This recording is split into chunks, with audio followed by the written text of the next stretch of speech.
കേരളത്തിൽ ഈ തദ്ദേശ തെരഞ്ഞെടുപ്പ് സമയത്ത് ഉയരുന്ന മറ്റൊരു വിഷയം രാഹുൽ മാങ്കൂട്ടത്തിലിന്റെ അഴിഞ്ഞാട്ടമാണ്.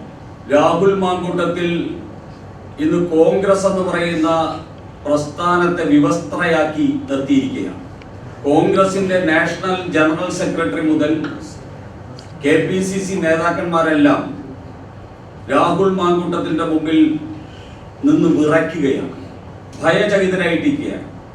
കാരണം രാഹുൽ മാങ്കൂട്ടത്തിൽ കോൺഗ്രസിനെ വിവസ്ത്രമാക്കി നിർത്തുമ്പോൾ അതിനെതിരെ പ്രതികരിക്കാനുള്ള ശേഷി പോലും KC വേണുഗോപാൽ മുതൽ ഇങ്ങോട്ടുള്ള കോൺഗ്രസ് നേതാക്കന്മാർക്ക് ഇല്ലാതെ പോയത് അവർ രാഹുൽ മാങ്കൂട്ടത്തിനെ ഭയക്കുന്നത് കൊണ്ടാണ്.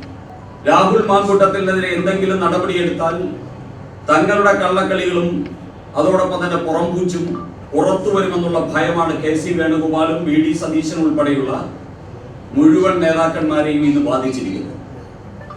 പക്ഷേ ഈ രാഹുൽ മാങ്കൂട്ടത്തിനെതിരെ കേസെടുക്കാൻ എന്താണ് പിണറായി വിജയനെ പിന്തിരിപ്പിക്കുന്ന ഘടകമെന്ന് മനസ്സിലാവുന്നില്ല.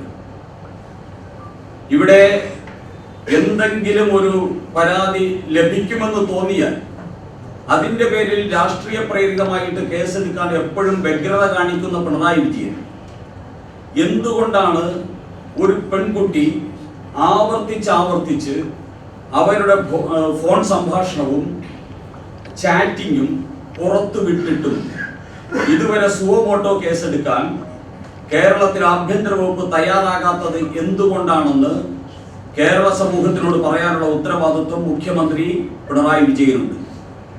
പിണറായി വിജയനും രാഹുൽ മാങ്കൂട്ടത്തിനെ ഭയപ്പെടുകയാണോ എന്നുള്ള ചോദ്യവും പ്രസക്തമാണ്.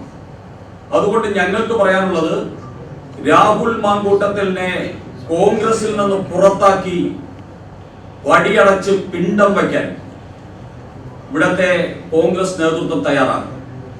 അയാളെ ജയിലഴികൾക്കുള്ളിലാക്കാൻ പിണറായി വിജയൻ തയ്യാറാകും. കേസെടുത്ത് ജയിലഴികൾക്കുള്ളിലാക്കാൻ പിണറായി വിജയൻ തയ്യാറാകും. കേരളത്തിലെ പൊതുപ്രവർത്തന സംസ്കാരത്തിന് മുഴുവൻ അപമാനമാണ് ഈ കോൺഗ്രസ് നേതാവ് MLA-യുമായിട്ടുള്ള രാഹുൽ മാങ്കൂട്ടം. അയാളെ ഇങ്ങനെ അഴിച്ചുവിടാൻ കോൺഗ്രസും CPM-ഉം തമ്മിൽ ഒരു ഗൂഢാലോചനയുണ്ടോ എന്ന് പോലും സംശയിക്കേണ്ടിയിരിക്കുന്നു. അതുകൊണ്ട് ശക്തമായ നടപടി ഉണ്ടാകണമെന്ന് ഭാരതീയ ജനതാ പാർട്ടി ആവർത്തിച്ച് ആവശ്യപ്പെടുകയാണ്.